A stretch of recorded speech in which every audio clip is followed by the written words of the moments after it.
Welcome to Heroic Commander. In this video, we'll look at tips for setting up your game in Tabletop Simulator. To begin with, you can set up the board by cloning the pieces to be placed on the board.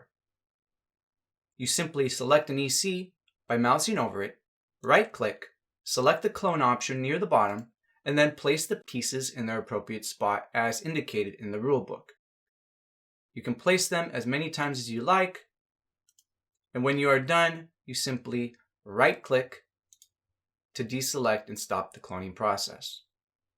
You can use that method to place pieces on the board until you fill the board up as indicated in the rulebook. Here is an example of a board already set up for a 4-player game.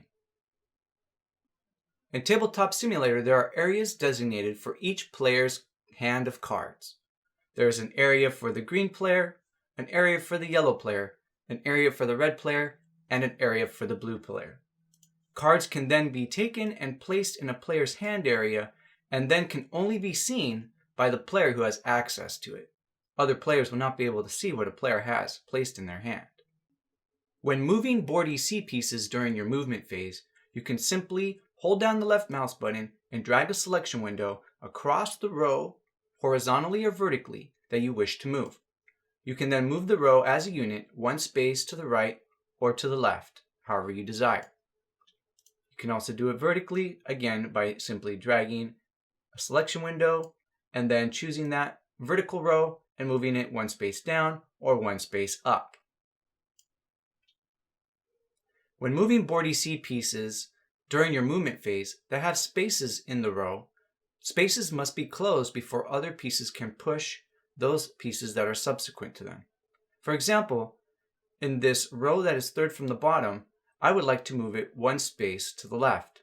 So I would have to select the pieces on the right here and move them one space to the left, closing in the spaces that are there before I could move the rest of the pieces down the row.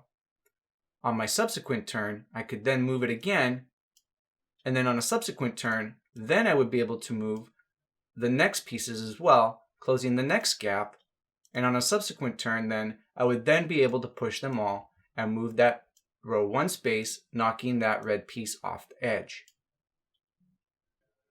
When moving board EC pieces during your movement phase, you can use your command card to indicate which row you wish to move and in which direction you wish to move it. Simply take your command card and place it next to the row either horizontally or vertically, and you can use the Q and E keys to rotate the card so that the arrow points in the direction you wish to move the row. For this example, I will take this vertical row here and rotate my card so that it points downward, and then I can take and move that row one space down, pushing off the yellow piece and using it as a currency later on. And those are some tips for how to use Tabletop Simulator to set up and play Heroic Commander.